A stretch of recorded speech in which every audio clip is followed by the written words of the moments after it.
Video ini merupakan pembahasan lanjutan dari bagian sebelumnya. Jika Anda belum sempat menonton, kami menyarankan Anda untuk menontonnya terlebih dahulu, agar informasi yang terkandung dalam buku ini tidak terlewatkan.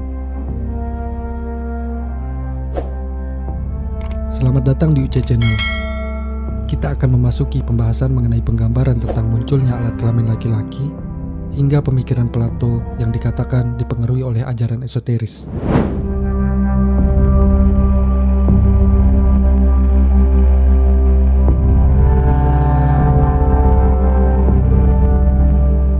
Mengenai alat kelamin laki-laki, informasi dalam buku ini tampaknya cukup berbeda dari apa yang sudah kita ketahui selama ini.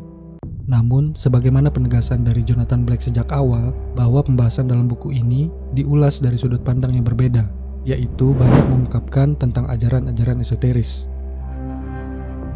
Lebih lanjut tentang alat kelamin laki-laki, dalam bagian buku ini dikatakan, dalam sejarah rahasia, ada sebuah dimensi khusus untuk perkembangan seksual. Para pendeta ajaran rahasia, atau yang disebut juga sebagai pendeta misteri, mempercayai ketika lentera Osiris mundur, yang tertutup tulang tengkorak dan menempati posisi yang saat ini dikenal sebagai kelenjar pineal, alat kelamin laki-laki atau penis kemudian mencuat dengan seketika. Sebelum melangkah lebih jauh membahas tentang lentera Osiris, perlu diketahui bahwa menurut Plutarch, Osiris merupakan dewa terakhir yang memerintah sebagai raja di bumi. Sementara pada bagian lain buku ini dikatakan, lentera yang ada pada Osiris merupakan bagian nabati terakhir dari makhluk yang sudah memiliki unsur hewani. Lentera ini adalah kelenjar pineal yang menonjol di bagian atas kepala manusia. Lentera ini dikatakan sebagai organ utama makhluk proto-manusia yang peka terhadap hangat dan dingin, peka terhadap makhluk lain, dan bisa menjadi petunjuk bagi proto-manusia tersebut. Kembali ke masalah alat kelamin laki-laki. Menurut kearifan kuno, alat kelamin laki-laki adalah bagian terakhir yang hadir pada bentuk tubuh jasmani manusia. Itulah alasan seniman-seniman pada perkumpulan rahasia seperti Michelangelo dan Signorelli sebagai sesama anggota sering menggambarkan penis manusia dalam mitologi dengan bentuk seperti tumbuhan. Kejadian masuknya kelenjar pineal dan munculnya alat kelamin laki-laki dikatakan sebagai titik balik dalam sejarah. Karena begitu alat kelamin laki-laki itu terbentuk, manusia tidak bisa lagi berkembang biak dengan cara kuno seperti tumbuhan, atau yang disebut juga sebagai parthenogenesis. Oleh karena itu, dalam hal ini dikatakan, keadaan manusia menjadi lebih baik dari seksualitas binatang. Kejadian masuknya kelenjar pineal tersebut juga dikatakan telah membuka sebuah dimensi ketiga yang mengerikan, yaitu lahirnya pikiran manusia, atau dengan kata lain terbentuknya manusia yang dapat berpikir. Sebuah doktrin dari ajaran rahasia mengatakan, awal dari kematian adalah kelahiran pikiran.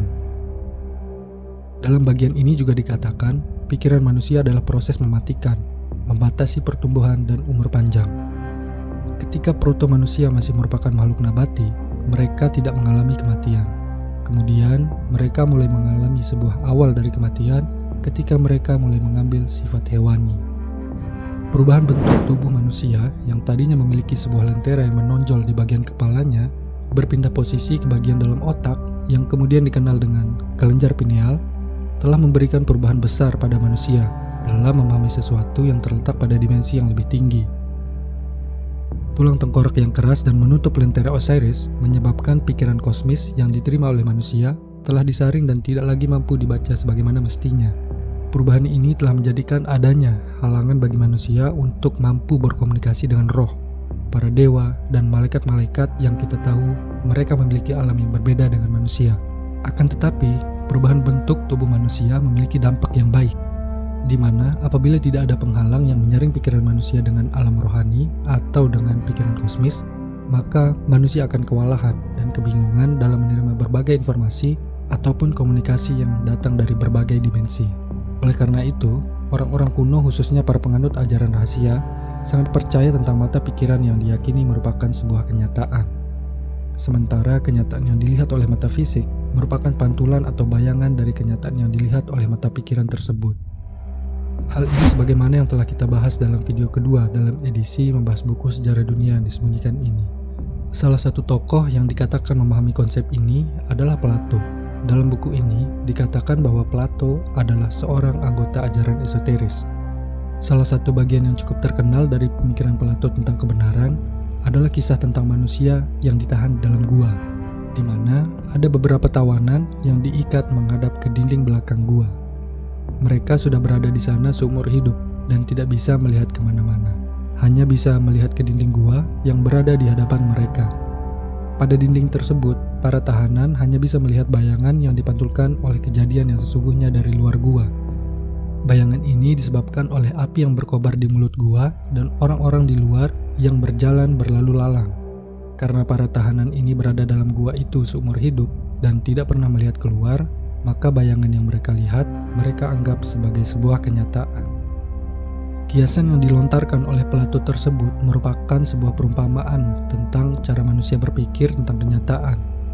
Menurut buku ini, yang ingin disampaikan Plato melalui kiasan itu adalah tentang pikiran kosmis dan pikiran makhluk yang memancar dari gagasan yang merupakan kenyataan yang lebih tinggi. Benda-benda fisik yang kita lihat dengan mata fisik hanya merupakan bayangan atau pantulan dari kenyataan yang lebih tinggi. Lalu, apa kaitan antara kiasan Plato tersebut dengan lentera Osiris atau dengan kelenjar pineal yang sudah dibahas sebelumnya?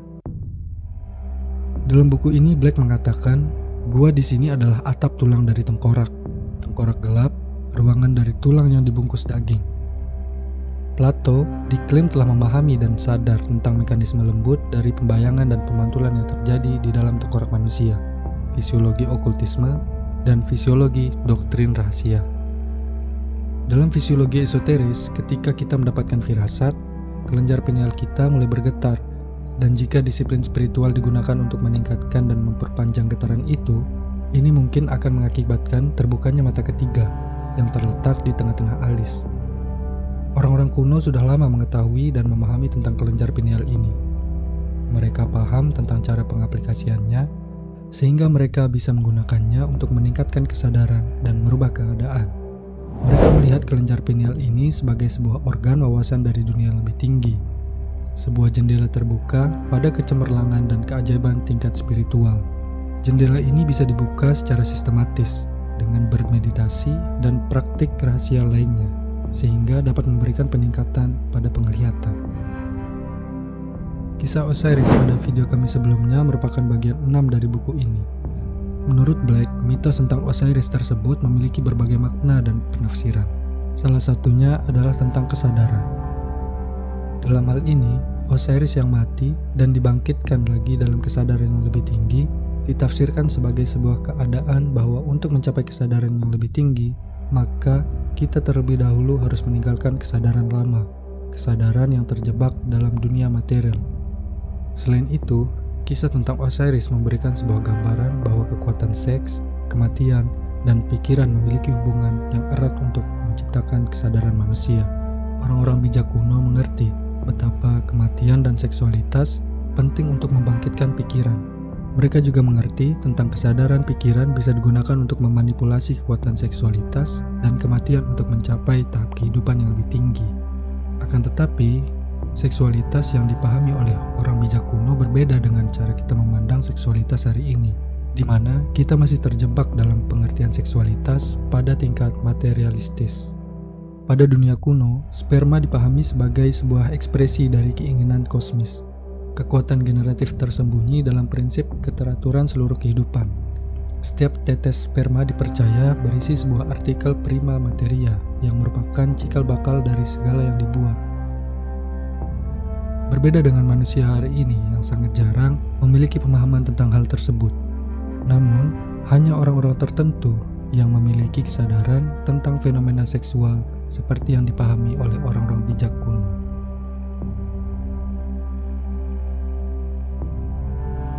Itulah pembahasan singkat tentang isi dari bagian 6 buku sejarah dunia yang disembunyikan karya Jonathan Black. Pembahasan dalam video ini hanya sebuah ringkasan dari banyaknya materi yang dibahas dalam bagian buku ini. Untuk mendapatkan gambaran yang utuh dan menyeluruh, kami menyarankan untuk membaca bukunya langsung. Nantikan video kami selanjutnya, dan salam universal.